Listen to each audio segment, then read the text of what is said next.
à toutes et à tous et bienvenue dans ce journal. Le vice-président de la République, Timoko Meïé-Koné, s'est entretenu ce jeudi avec l'ambassadeur de Suisse en Côte d'Ivoire. Ils ont évoqué la coopération bilatérale et les enjeux économiques et sécuritaires dans la sous-région notamment.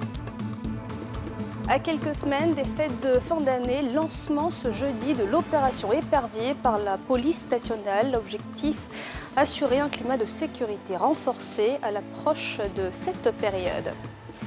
Et puis 300 motos, 100 pièces et 92 véhicules en infraction ont été saisis par la police nationale à Abidjan. Elle appelle à la responsabilité de tous face à l'incivisme routier. Je vous le disais, le vice-président de la République, Timoko Meïé-Koné, s'est entretenu avec Dominique Favre, l'ambassadeur de Suisse en Côte d'Ivoire, au palais de la présidence ce jeudi. Les deux hommes ont parlé des excellentes relations de coopération entre les deux pays, ainsi que les questions économiques et sécuritaires, aussi bien dans la sous-région que dans le reste du monde. On écoute Dominique Favre à sa sortie d'audience. Mais ce qui était à la base une visite de courtoisie est devenu une visite extrêmement inspirante. Le vice-président a une vision de la Côte d'Ivoire et du monde très très positive et surtout très engagée. Et la Suisse partage bien sûr ses vues.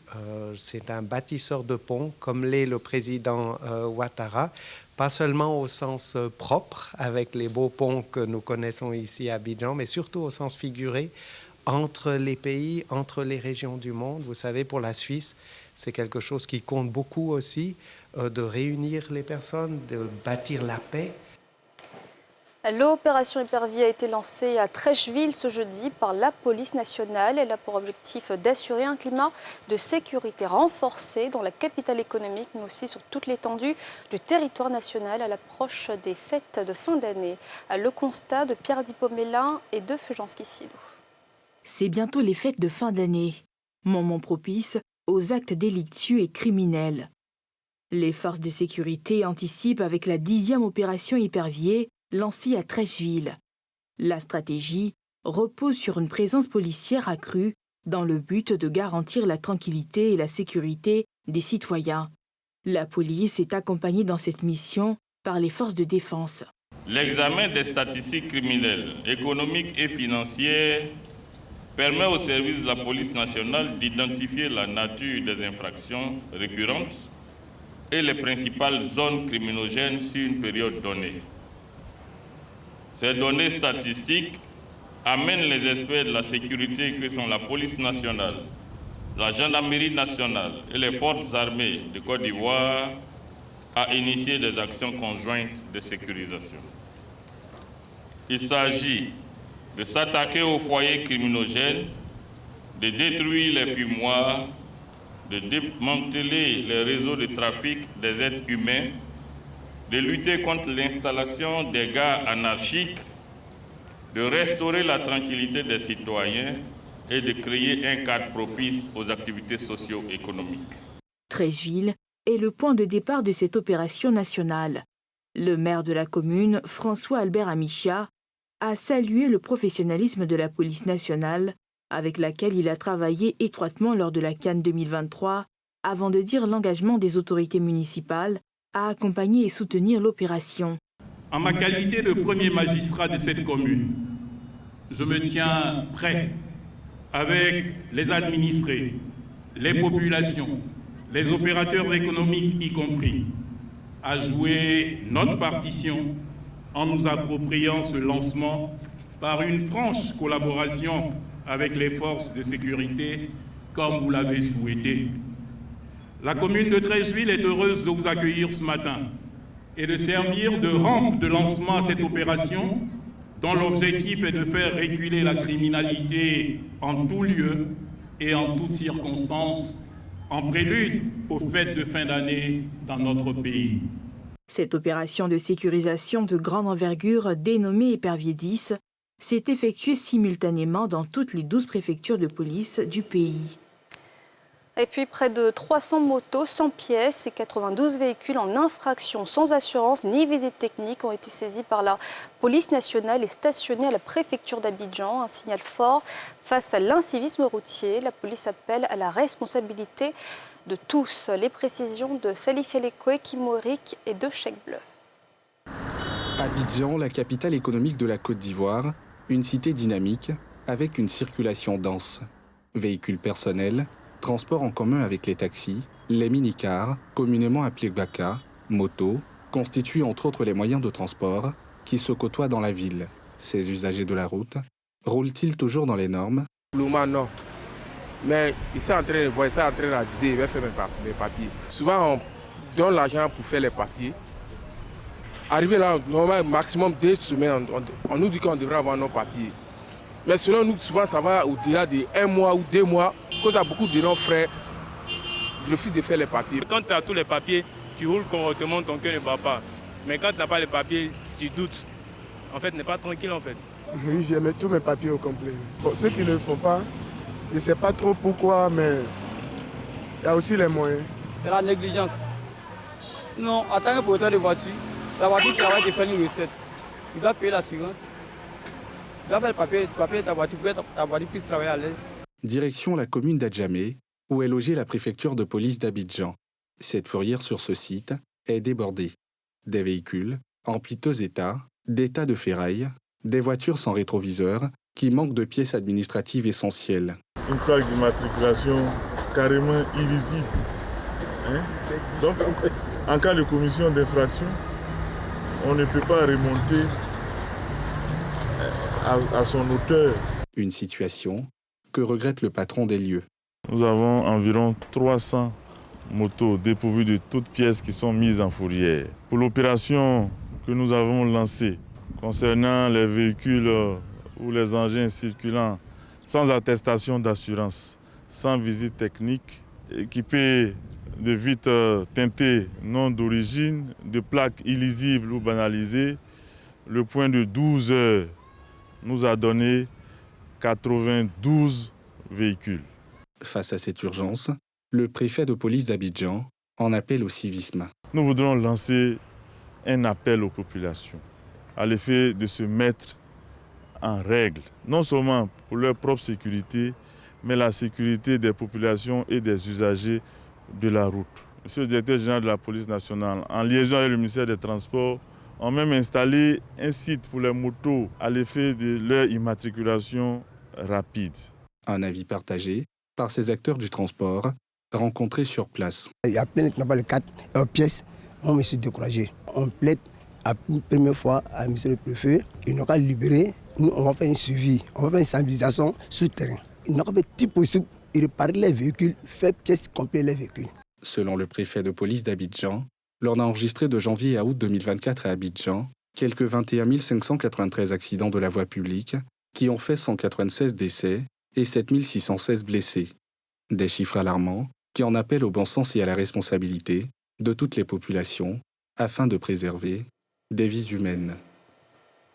Et le ministre de la Jeunesse, Mamadou Touré, a participé au lancement de la 3e phase du programme national de lutte contre la fragilité dans le nord de la Côte d'Ivoire. Ce programme bénéficiera à plus de 23 000 personnes avec une enveloppe de 11 milliards de francs CFA. Les précisions de Pierre Dipomela.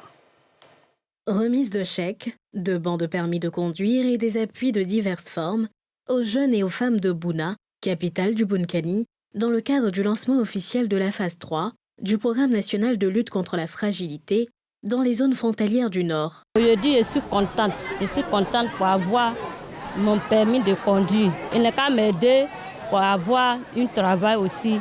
Je suis très contente. Pour cette opportunité qu'ils nous ont donnée, en tout cas ça nous a tellement aidé. On veut qu'ils relancent ces différentes formations-là encore pour que nos frères qui n'ont pas bénéficié là puissent en bénéficier. Il s'agit de permettre à ces personnes économiquement faibles d'entreprendre des activités génératrices de revenus pour faciliter leur pleine insertion socio-professionnelle. Pour cette 3e édition, ce sont 23 995 hommes et femmes vulnérables qui seront impactés pour un budget de 11,1 milliards de francs CFA. Comme vous pouvez le constater, le gouvernement déploie d'importants efforts pour soutenir les initiatives de développement et réduire la pauvreté. Le cadre de Côte d'Ivoire est à vos côtés. La région du Boukani se réjouit de tous ces dispositifs mis en œuvre dans le cadre de cet important programme en faveur des populations. Nous constatons que le programme Insertion des jeunes est un véritable succès. Ce programme à fort impact social connaît l'appui du PNUD et de l'Allemagne. Nous sommes déterminés à continuer notre collaboration et à explorer ensemble toutes les opportunités pour l'emploi des jeunes, la paix et le développement durable pour cette région et toute la Côte d'Ivoire. La phase 3 va profiter à 4046 bénéficiaires dans le Boukani, 4485 bénéficiaires dans la Bagoué, le Folan aura 2913 bénéficiaires, le Kabadego 3664 bénéficiaires et le Poro 4625 bénéficiaires. Le gouvernement ivoirien et ses partenaires veulent résoudre la question de la fragilité dans les zones du nord du pays et favoriser le plein épanouissement économique et social des populations. Et pour en parler, nous avons été rejoints en plateau par M. Herman Nikwe, coordonnateur de la composante insertion et emploi des jeunes du programme de lutte contre la fragilité dans les zones frontalières du Nord. Merci d'être avec nous ce soir, M. Nikwe. Pour commencer, que contient exactement ce programme? Quels sont ses axes prioritaires? Très bien. Il faut déjà situer, il faut contextualiser le programme. Le programme de lutte contre la fragilité dans les zones frontalières du Nord fait partie de l'axe 1 du programme social de gouvernement PS-Gouv 2 et la composante insertion et emploi des jeunes a pour objectif donc d'amplifier les interventions de l'État dans les 6 régions de mise en œuvre afin non seulement d'accompagner la résilience socio-économique des populations, de favoriser la cohésion dans ces populations et également de prémunir ces populations contre les risques liés à l'association avec les groupements d'extrémisme violent. Donc ce programme qui a été lancé en 2022, ça a été indiqué, permet d'accompagner ces populations sur plusieurs axes, à travers le financement de projets pour des individus ou des groupes, à travers des formations par apprentissage pour acquérir donc la capacité d'exercer des métiers adaptés à la zone, la formation sur le permis de conduire, les travaux à haute intensité de main-d'œuvre qui permettent donc d'assurer la salubrité de ces zones, mais après, également d'accompagner ceux qui le mènent sur une insertion plus durable. Mais on a aussi des activités qui favorisent la cohésion sociale, notamment les associations villageoises d'épargne et de crédit, le volontariat communautaire et les subventions qui sont apportées aux populations pour les aider donc à développer davantage leur business dans ces localités. Comment les bénéficiaires sont-ils sélectionnés? Alors, on a un dispositif déjà de gouvernance du programme qui s'appuie sur les autorités locales. Les équipes projets à l'échelle régionale qui sont présidées par le préfet de région, avec à l'intérieur tous les représentants de la société, les ministères sectoriels, les représentants des jeunes, des femmes, des chefs de village, etc. À l'échelle départementale, nous avons aussi une équipe projet départementale présidée par le préfet de département. Et à l'échelle sous-préfectorale, nous avons les comités sous-préfectoraux.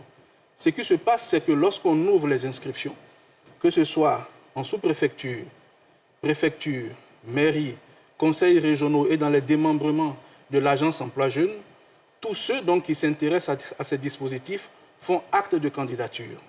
Donc les premières sélections, c'est au niveau sous-préfectoral, une validation ensuite au niveau départemental et enfin au niveau régional.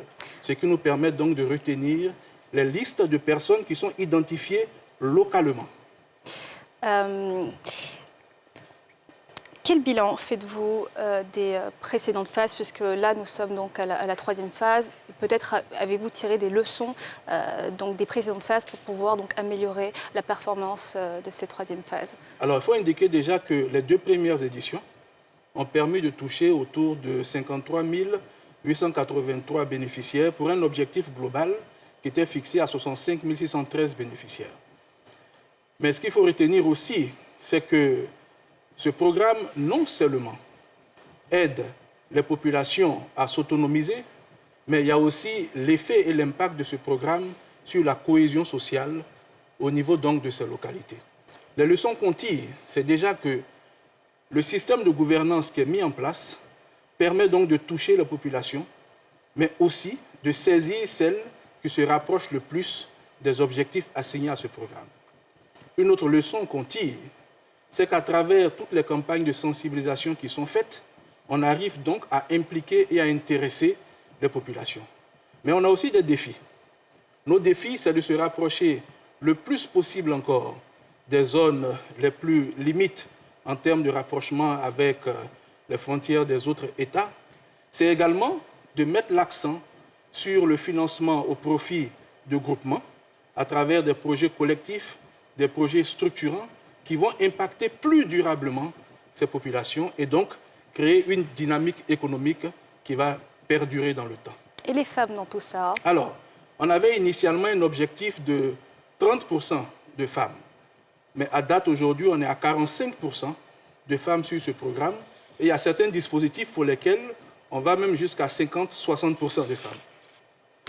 Le ministre Mamadou Touré a donc lancé la 3e phase samedi dernier à Bouna. Quels objectifs vous êtes-vous fixés? Comment ce programme peut-il renforcer durablement la stabilité dans cette zone de la Côte d'Ivoire? Alors, en termes de chiffres, l'élément l'a rappelé tout à l'heure, c'est 23 995 bénéficiaires qui seront touchés pour un peu plus de 11 milliards. Mais comme je l'ai indiqué, le rapprochement sera fait davantage auprès des communautés de base qui elles-mêmes procèdent aux sélections, donc qui sont impliquées dans tout le dispositif. Et on va favoriser l'accompagnement de groupements dans le secteur agricole, dans l'élevage, dans la transformation. Et on va renforcer encore le dispositif des associations villageoises d'épargne de crédit. Toutes choses pour arriver donc à davantage de cohésion au niveau des populations. Et c'est un élément que je vais rappeler. Vous savez qu'on organise régulièrement des cérémonies dans ces régions pour montrer l'effectivité du programme, mais également pour faire passer le message. Ce message qui est de dire que les bénéficiaires de ce programme sont les ambassadeurs en même temps de cette lutte. C'est de dire que nous n'avons qu'un seul État. Les jeunes qui en bénéficient doivent donc passer l'information aux autres jeunes, sensibiliser les autres jeunes, donner l'information aux autorités, de sorte à ce qu'on ait des relais un peu partout sur ces risques liés donc à l'association avec les groupements d'extrémistes violents. Merci infiniment, Monsieur Armand Nico, d'avoir été avec nous. Merci pour ces éclaircissements sur ce programme très essentiel. Est-ce que vous me permettez juste un dernier mot, c'est de dire qu'à partir du 15 novembre, donc, les inscriptions vont démarrer sur les premiers dispositifs. C'est pour moi l'occasion donc d'appeler les bénéficiaires qui n'avaient pas été déjà pris auparavant à venir s'inscrire sur les dispositifs. Et je veux rappeler que ce programme, dans toutes ses composantes, est totalement gratuit pour tous les bénéficiaires. Mais ça est bien passé. Merci beaucoup. C'est moi qui vous remercie. L'INHP, l'Institut national d'hygiène publique, a accueilli une conférence sur la bonne gouvernance et probité professionnelle. Alors que la corruption continue de miner le secteur, le syndicat des agents de l'INHP a réuni plusieurs intervenants afin de les sensibiliser et appeler au changement, comme nous le montre ce reportage de Faltia Koulibaly et Tanguy Conan. Trècheville, salle Gaston de l'INHP. 300 agents réunis pour mener la réflexion sur la bonne gouvernance et la probité professionnelle dans le secteur de la santé. Une initiative du SINAP-INHP, syndicat national du personnel de l'INHP. Il s'agit pour les organisateurs de sensibiliser les agents à l'importance des bonnes pratiques en matière de probité professionnelle afin de lutter efficacement contre la corruption qui gangrène le secteur. Le SINAP-INHP prendra une part active dans la construction du nouvel agent de l'INHP en termes de probité professionnelle, mais aussi sera très regardant pour une bonne gouvernance. La rencontre de ce jour est une occasion pour notre ministère de poursuivre la sensibilisation de tous ces agents aux valeurs d'une gouvernance basée sur la transparence, la responsabilité, l'obligation de rendre compte de ses actes et la capacité de répondre aux besoins de la population. Pour le représentant du ministre de la Santé, les actes de corruption détériorent la qualité du service dans un secteur aussi délicat que celui de la santé. Le chef de l'État ivoirien s'est engagé à faire de la lutte contre la corruption un axe fort de sa politique de développement, en général dans le domaine de la santé en particulier. Cette conférence a permis de rappeler les objectifs de la Haute Autorité de la bonne gouvernance et les processus de gestion des agents publics, tout en mettant en avant les droits et devoirs des travailleurs de l'INHP. Objectif, intégrer les valeurs de probité et de responsabilité dans leur quotidien pour bâtir un secteur de la santé plus transparent et performant. Et la communauté de la sous-préfecture de Bangassou, à une quarantaine de kilomètres de Bokanda, a désormais un lieu de prière. En plus de la mosquée, la fondation Réveil des Cœurs a aussi doté la localité d'un forage d'une capacité de 5000 litres, qui a été fait en présence des autorités locales, très ravies de voir s'amorcer le développement de leur village. Le récit de Moussa Nikema. La communauté musulmane de Kongonouan, dans la sous-préfecture de Bangassou, située à une quarantaine de kilomètres de Bokanda, dispose désormais d'une mosquée, offerte par la fondation Réveil des Cœurs, et un forage d'une capacité de 5000 litres. Remise, faite le vendredi, en présence des autorités locales.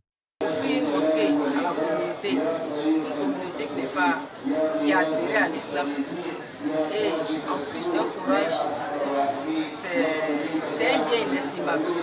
D'un coût global de 71 486 030 francs CFA, les investissements opérés concernent également la connexion de la zone au réseau électrique existant, le reprofilage de la voie principale de Kongonouan et l'achèvement des 2 logements de maître de 3 pièces chacun. En œuvrant pour la construction de cet édifice religieux dans notre village, vous, non seulement vous participez au développement social de notre village émergent, mais aussi vous participez ainsi à la conversion de nombreuses âmes à l'islam pour une vie spirituelle aboutie. Monsieur le Président, merci. Fousseni Diabaté, président de la Fondation, a assuré qu'au-delà de l'aspect religieux, ce projet visait également l'assistance des populations de cette localité. À travers le chef, merci à la population de Kongonouan, les jeunes, les femmes, formidables. Ils ne sont pas musulmans pour certains, mais quand on vient en mission, ils sont avec nous jusqu'à notre départ. Nous avons investi ici pour le moment plus de 71 millions. Nous prenons acte des doléances qui nous ont été adressées. D'un coût particulier de 36 145 955 francs CFA, la mosquée As-Salam est bâtie sur un terrain de 2400 mètres carrés, offert par la chefferie du village. L'édifice est composé entre autres d'une salle de prière de 300 places assises, entièrement équipée. Et voilà, c'est la fin de ce journal. Merci de l'avoir suivi. Excellente suite de programmes sur la nouvelle chaîne ivoirienne.